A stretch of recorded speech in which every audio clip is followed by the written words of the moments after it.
निवडणुकीची रणधुमाळी सध्या राज्यात आपल्याला पाहायला मिळते। प्रत्येक राजकीय पक्ष आपापले उमेदवार देण्यामध्ये दंग झालेले पाहायला मिळत आहेत। सध्या मी मातोश्रीचा जो वॉर्ड आहे, जो बँड्राचा लोकसभा हा संपूर्ण क्षेत्र आहे तिथं आहे, अगदी मातोश्रीच्या शेजारी आहे। आपण जर पाहिलं तर मातोश्रीवरती सुद्धा वेगवेगळ्या उमेदवारांची मनधरणी जी आहे ती केली जाते। बाहेरून आलेल्या उमेदवारांना जे आहे ते उमेदवारी दिली जाते।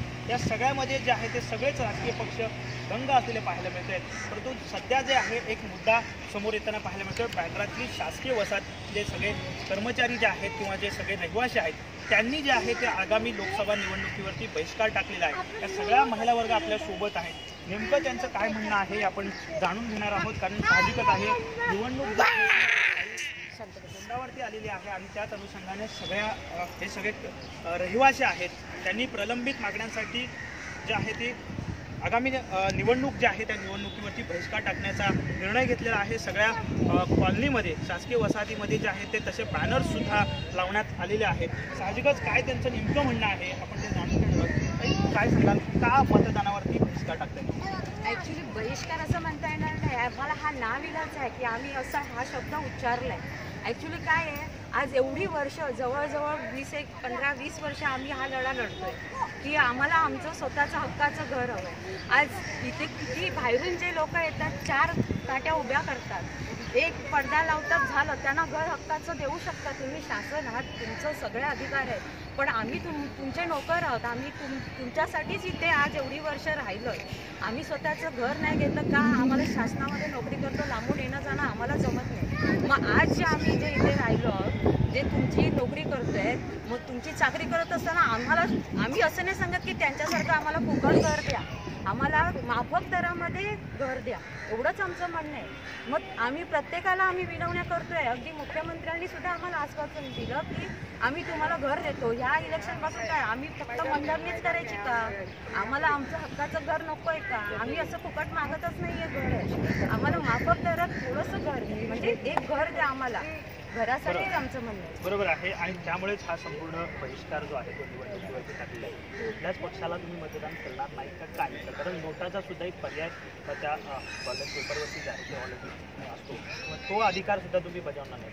नाही, आम्हाला अनेक वर्षापासून सगळं जे एकूण मागचं सरकार होतं त्यांनी पण आम्हाला तेच आश्वासन दिलं, आता फडणवीस सरकार त्यांनी पण तेच आश्वासन दिलं, म्हणून आम्ही कुठल्याच पक्षाला मत देणार नाही। आमचं सरळ बहिष्कार नाहीच म्हणता येणार आहे की आमचा अधिकार आहे तो आम्ही आता इथे माफक दराचं घर मागतोय, ते आम्हाला देत नाही, त्यामुळे आम्हाला नाईलाजाने हा पर्याय करावा लागलेला आहे। इथे मुख्यमंत्री साहेब आणि उद्धव साहेब यांना आम्ही पोस्टकार्ड पाठवले होते की आम्हाला माफक दरात घरं पाहिजे, पण त्याचा रिप्लाय कधीच आला नाही आतापर्यंत। इथे त्यांचा बालेकिल्ला असून आम्हाला कोणीच म्हणजे काही केलं नाही, पण आश्वासनं देऊनसुद्धा त्यांनी हा लेखी निर्णय दिले नाही आहे, फक्त आश्वासनं दिली आहे।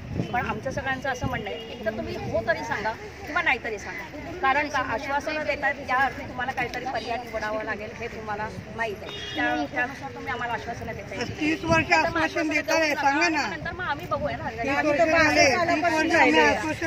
बहिष्काराचा खेळ आम्ही सरकार विरोधात निर्माण करतोय की बाबा तुम्ही आम्हाला एकतर माफक दरात घरं द्या किंवा हो किंवा नाही, एकतर आम्हाला निर्णय कळेला म्हणजे मग आम्ही आमच्या रहिवाशांनी काय करायचं ते आम्हाला ठरवायला।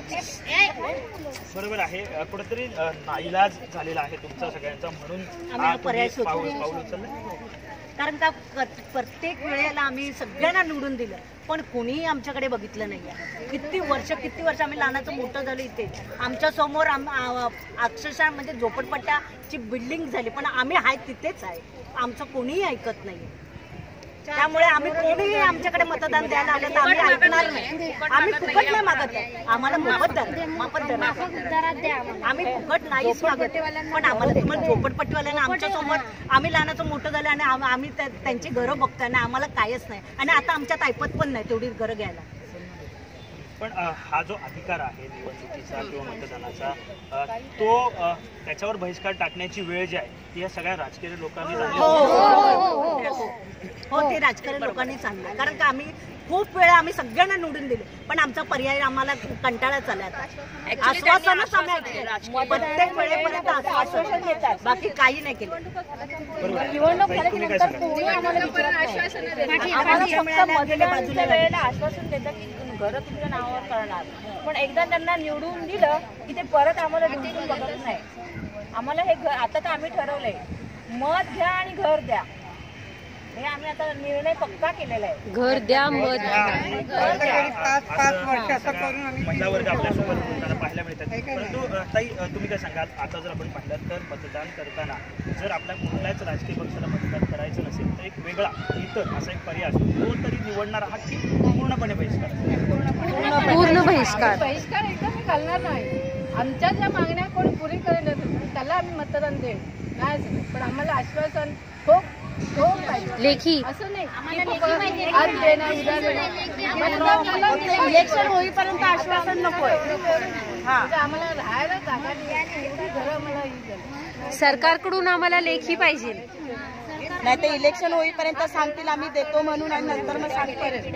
काही पडले बघत नाही. आता इमारती कोसळत आल्या, किती इमारती कोसळल्या, स्लॅब पडले, काही बघत नाही. अगं तुम्ही खाली करा, तुम्ही खाली करा. किती वर्ष आमची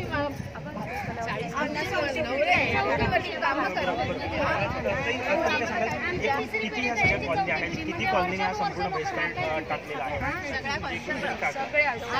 क्लास 3 पासून क्लास 1 पर्यंत सगळे जेवढे जे गव्हर्नमेंट सर्वंट आहोत त्यांनी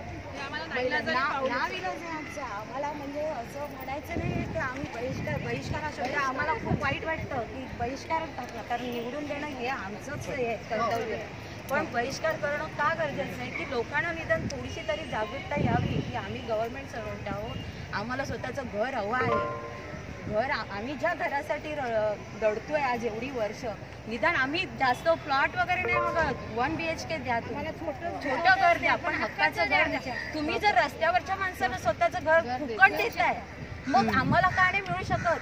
कमी पैशामध्ये आम्ही माफक दरात मागतोय, फुकट नाही मागत आहोत ना.